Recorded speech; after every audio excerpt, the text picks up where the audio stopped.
Never too late to learn in life, and I learned that and that's why I'm still working, I guess, because I learn something new all the time. Clint Eastwood, the national treasure of America, the indestructible mountain of Hollywood, the man who turned silence into strength, a gaze into legend, and carved his name into cinema history as an irreplaceable monument.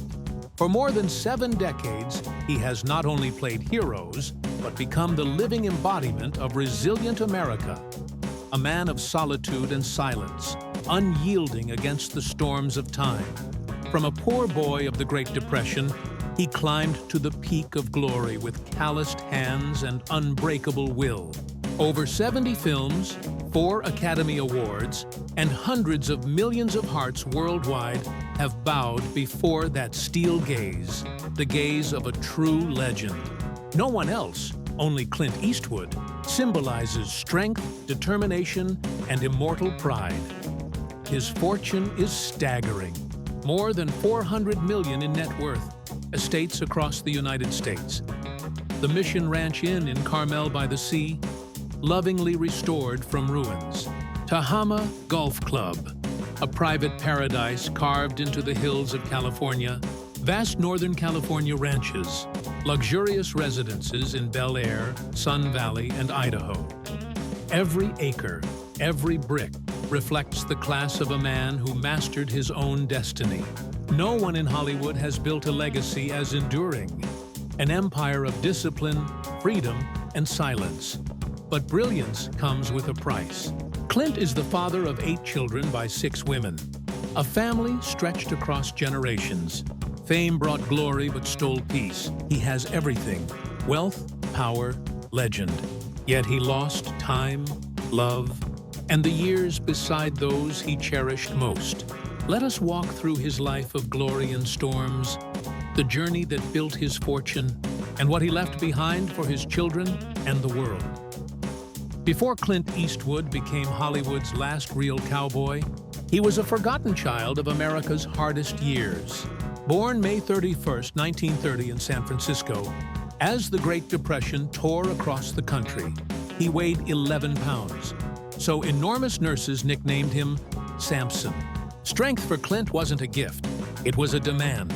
His father, Clinton Eastwood Sr., a proud steelworker, watched factory gates close one after another. His mother, Ruth Runner Eastwood, held the family together through sheer resolve.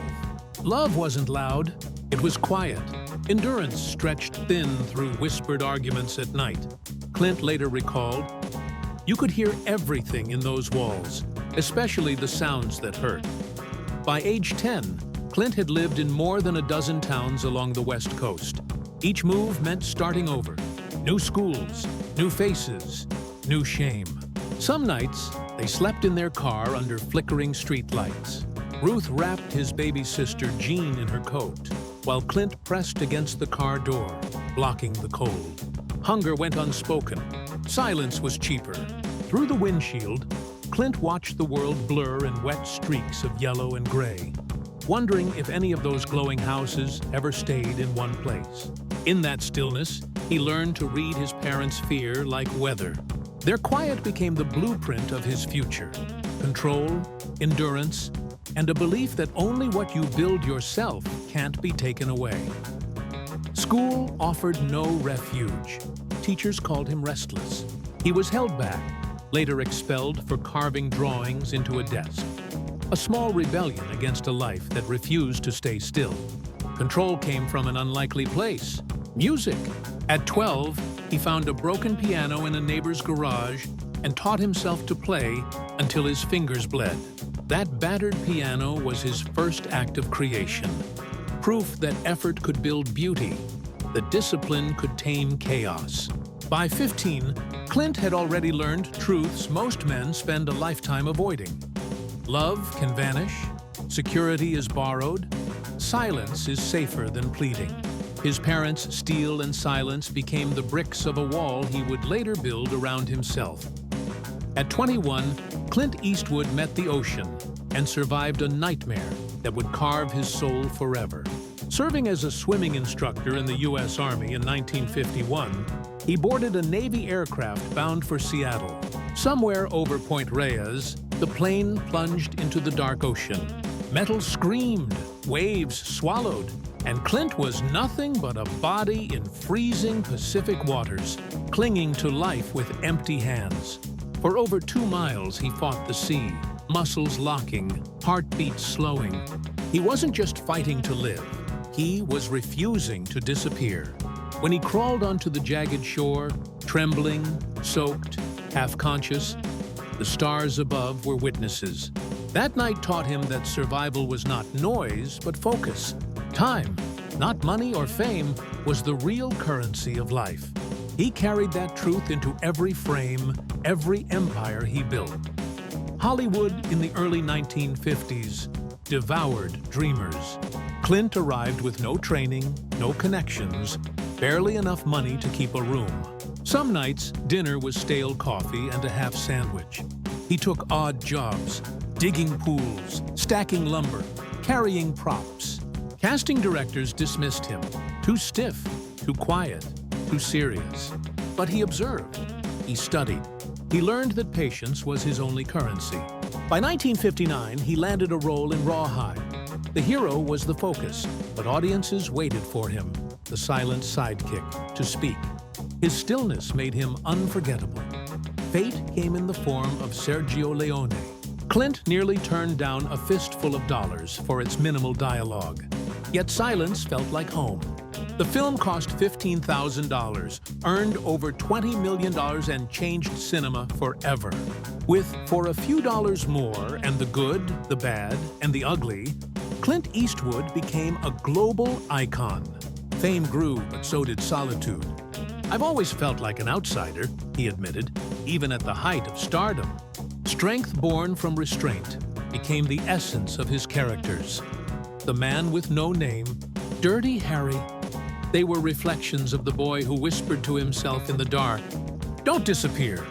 By the 1970s, Clint had fame, money, power. But freedom, not fame, drove him. "I just didn't want someone telling me how to feel anymore," he said. With a few trusted friends and TV earnings, he founded Malpaso Productions, a place to create without apology, fail without fear, and own what he made. His directorial debut, Play Misty for Me, 1971, mirrored his life. Haunting, intimate, a story of obsession and control.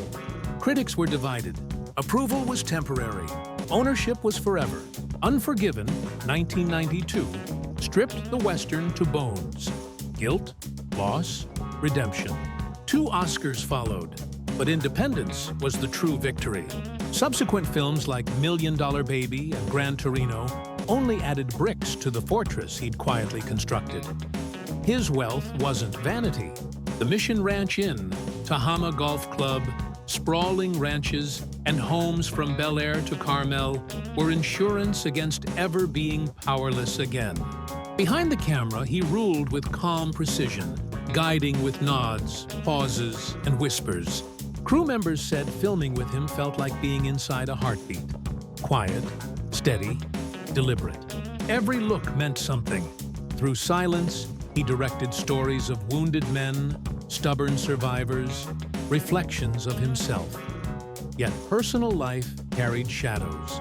Married to Maggie Johnson in 1953, she steadied him through obscurity, raising Kyle and Allison. Clint drifted with fame. Success came wrapped in absence.